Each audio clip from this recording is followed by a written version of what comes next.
Hello friends, welcome to in my YouTube channel. I hope कि आप लोग अच्छे से होंगे। तो आज हम लोग इस वीडियो में क्लास 10th केमिस्ट्री चैप्टर 1 रासायनिक अभिक्रियाएं एवं समीकरण, तो आज हम लोग इसके अति लघु उत्तरीय प्रश्नों को सॉल्व करने वाले हैं।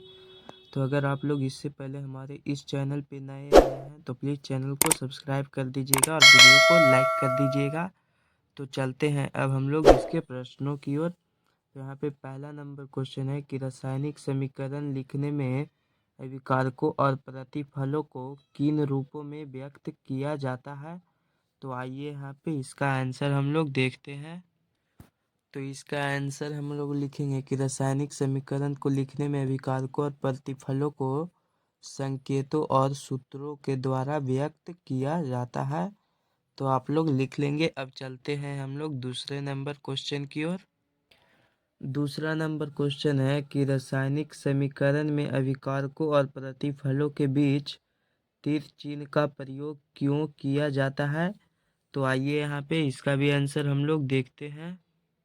तो इसका आंसर हम लोग लिखेंगे कि रासायनिक समीकरण के तीर चिन्ह का उपयोग से यह पता चलता है कि तीर चिन्ह के बाईं ओर अभिकारक होते हैं तथा तीर चिन्ह के दाईं ओर प्रतिफल होते हैं, तथा इससे यह पता चलता है कि अभिक्रिया किस दिशा में हो रहा है। इसी के कारण रासायनिक समीकरण में अभिकारकों और प्रतिफलों के बीच में तीर चिन्ह का उपयोग किया जाता है। तो आप लोग समझ गए होंगे और लिख भी लीजिएगा। तो चलते हैं अब हम लोग तीसरे नंबर क्वेश्चन की ओर। तीसरा नंबर क्वेश्चन है कि क्या समीकरण H2 plus Cl2 arrow 2HCl संतुलित है। हमें यह समीकरण बताना है संतुलित है या फिर नहीं। तो आइए यहाँ पे इसका आंसर हम लोग देखते हैं। तो यहाँ पे इसका आंसर हम लोग लिखेंगे हाँ, क्योंकि यहाँ पे देखिए H के पावर 2 यानी कि हाइड्रोजन 2 है। तो यहाँ पे इसको मल्टीप्लाई करेंगे तो हाइड्रोजन 2 हो जाएगा। और यहाँ पे क्लोरीन भी 2 है, तो यहाँ पे इससे इसको मल्टीप्लाई करेंगे तो क्लोरीन भी 2 हो जाएगा। अगर आप लोगों को समीकरण संतुलित करना सीखना है तो मैं इस पे एक वीडियो बना दूंगा, जिससे कि आप लोग अच्छे से एक समीकरण को संतुलित करना सीख जाएंगे। तो इससे पहले आप लोग हमारे इस चैनल को सब्सक्राइब कर लीजिएगा, ताकि आप लोग वह वीडियो देखकर समीकरण को संतुलित करना अच्छे से सीख जाएंगे। तो चलते हैं अब हम लोग फोर्थ नंबर क्वेश्चन की ओर। फोर्थ नंबर क्वेश्चन है कि उस अभिक्रिया को क्या कहते हैं जिसमें अभिकारक सरल प्रतिफलों में परिवर्तित हो जाता है। तो आइए यहाँ पे इसका भी आंसर हम लोग देखते हैं। तो इसका आंसर हम लोग लिखेंगे अपघटन अभिक्रिया, क्योंकि इसमें एक अभिकारक का बड़ा प्रारूप था जो कि छोटे यानी कि सरल प्रतिफलों में परिवर्तित यानी कि टूटकर बिखर गया, तो उसे अपघटन अभिक्रिया बोलते हैं। और जब छोटे छोटे प्रतिफल जुट कर एक बड़े अभिकारक का निर्माण करते हैं तो उसे संयोजन अभिक्रिया कहा जाता है। तो आप लोग समझ गए होंगे और इसका आंसर लिख लीजिएगा। तो चलते हैं अब हम लोग 5 नंबर क्वेश्चन की ओर। 5 नंबर क्वेश्चन है कि उस अभिक्रिया का नाम बताएं जिसमें दो या दो से अधिक अभिकारक परस्पर संयोग करके एक प्रतिफल बनाते हैं। तो आइए यहाँ पे इसका भी आंसर हम लोग देखते हैं। तो इसका आंसर हम लोग लिखेंगे संयोजन या संश्लेषण अभिक्रिया, क्योंकि जब अभिकारक में दो या दो से अधिक पदार्थ परस्पर संयोग करके एक प्रतिफल का निर्माण करते हैं तो उसको हम लोग संयोजन या संश्लेषण अभिक्रिया कहा जाता है। तो आप लोग समझ गए होंगे, क्योंकि इसके पहले भी हमने बताया था आपको। तो आप लोग लिख लेंगे। अब चलते हैं हम लोग 6 नंबर क्वेश्चन की ओर। 6 नंबर क्वेश्चन है कि किस प्रकार की अभिक्रिया में अभिकारक अपने मूलकों का विनिमय यानी कि अपने आयनों का आदान प्रदान करते हैं। तो आइए यहाँ पे इसका आंसर हम लोग देखते हैं। तो इसका आंसर हम लोग लिखेंगे उभय विस्थापन अभिक्रिया, क्योंकि इसमें जो अभिकारक होते हैं वह अपने मूलकों का आदान प्रदान करते हैं। तो उस अभिक्रिया को हम लोग उभय विस्थापन अभिक्रिया कहा जाता है। तो आप लोग लिख लेंगे। अब चलते हैं हम लोग 7 नंबर क्वेश्चन की ओर। 7 नंबर क्वेश्चन है कि उभय विस्थापन अभिक्रिया का एक उदाहरण सिर्फ समीकरण के रूप में लिखें। यहाँ पे उभय विस्थापन का एक समीकरण लिखना है। तो आइए यहाँ पे इसका आंसर हम लोग देखते हैं। तो आप लोग यहाँ पे इसका एक उदाहरण के रूप में यह समीकरण लिख लेंगे। यहाँ पे देखिए BaCl2 प्लस Na2SO4 है, जो कि यहाँ पे ये आयरन जिसको चेंज करता है, यानी कि बदल कर यहाँ पे देखिए BaSO4 यानी कि Ba ये SO4 है, जो कि यहाँ पे इसको पास चला गया, और यहाँ पे प्लस में देखिए इधर बन रहा है 2NaCl यानी कि Na2 था, जो कि यहाँ पे Cl2 इसके पास चला गया और SO4 इसके पास आ गया। यहाँ पे देखिए दोनों में आपस में एक्सचेंज यानी कि अदल बदल गया, तो आम भाषा में बोल सकते हैं। तो आप लोग यही समीकरण लिख लेंगे, इसका आंसर हो जाएगा। तो चलते हैं अब हम लोग 8 नंबर क्वेश्चन की ओर। 8 नंबर क्वेश्चन है कि क्या कॉपर आयरन से अधिक क्रियाशील है, हमें यह बताना है। तो आइए यहाँ पे इसका आंसर हम लोग देखते हैं। तो यहाँ पे इसका आंसर हम लोग लिखेंगे नहीं, क्योंकि कॉपर है वह आयरन से अधिक क्रियाशील नहीं है, बल्कि एक कॉपर है जो कि अधिक क्रियाशील है, आयरन कम कॉपर से अधिक क्रियाशील है।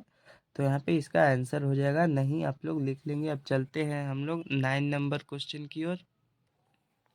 9 नंबर क्वेश्चन है कि क्या संयोजन अभिक्रिया ऑक्सीकरण अवकरण अभिक्रिया है। तो आइए यहाँ पे इसका भी आंसर हम लोग देखते हैं।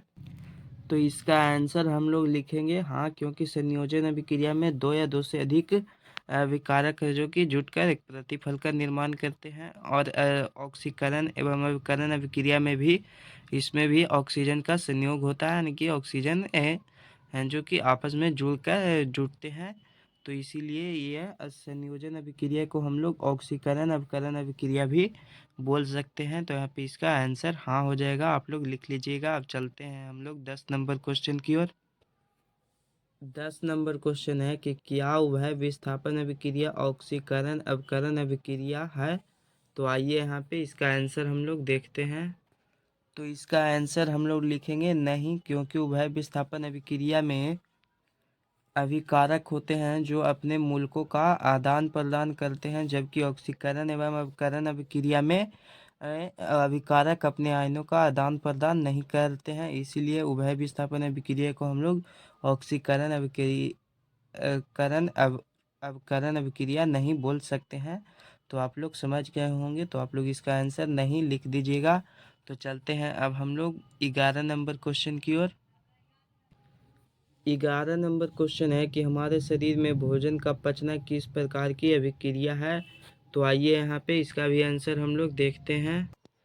तो इसका आंसर हम लोग लिखेंगे अपघटन अभिक्रिया, क्योंकि हम अपने शरीर में जितने भी भोज्य पदार्थ यानी कि प्रोटीन, वसा, विटामिन इत्यादि लेते हैं, वह हमारे शरीर में कुछ पदार्थ हैं जो कि अवशोषित हो जाते हैं, तथा कुछ पदार्थ होते हैं जो कि अनावश्यक पदार्थ के रूप में यानी कि शरीर से बाहर निकल जाते हैं, तो उसमें अपघटन होता है। तो इसलिए हम इसको अपघटन अभिक्रिया लिखेंगे, आप लोग लिख लीजिए, समझ गए होंगे।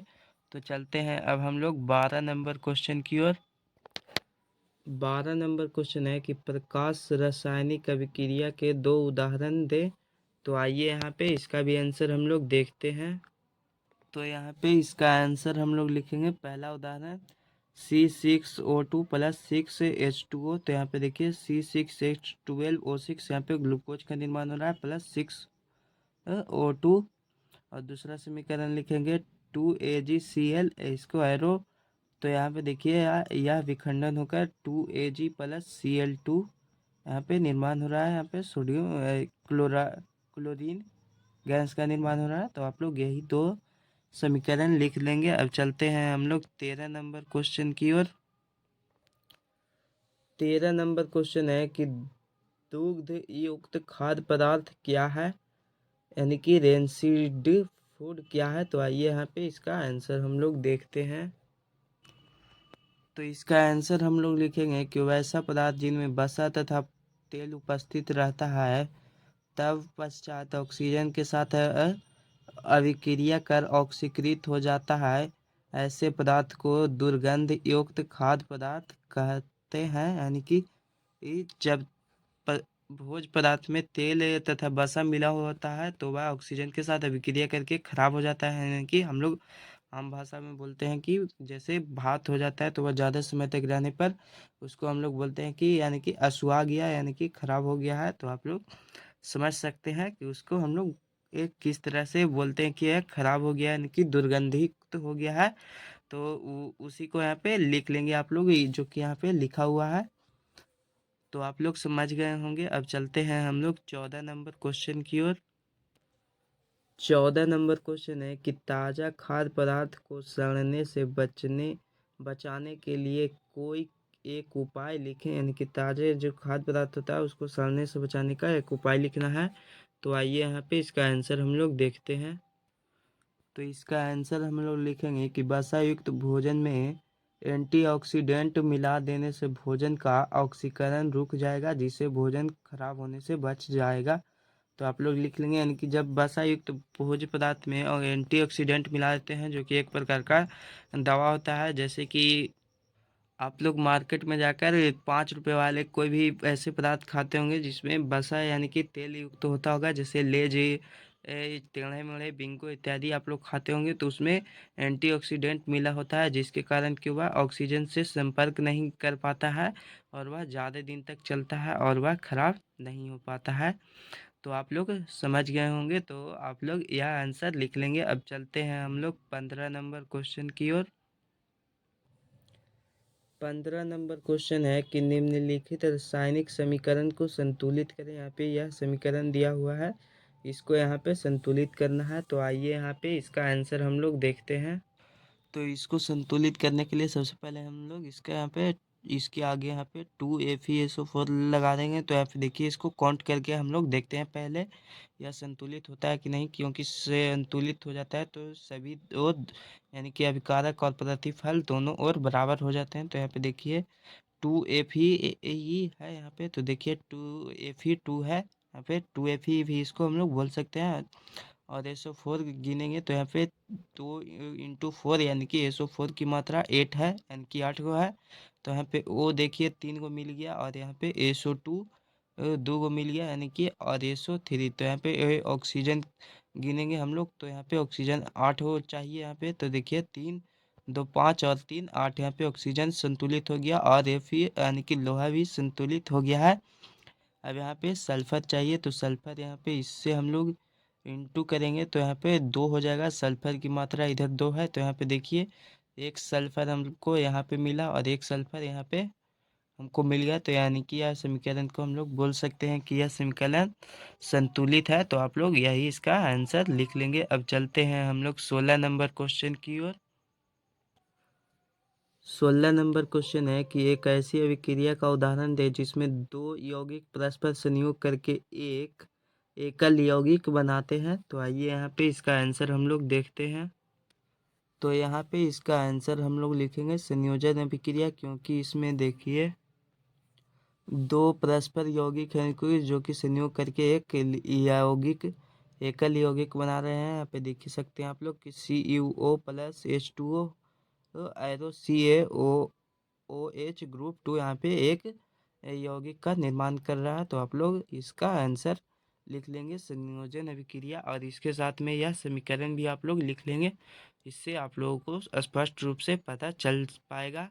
तो चलते हैं अब हम लोग 17 नंबर क्वेश्चन की ओर।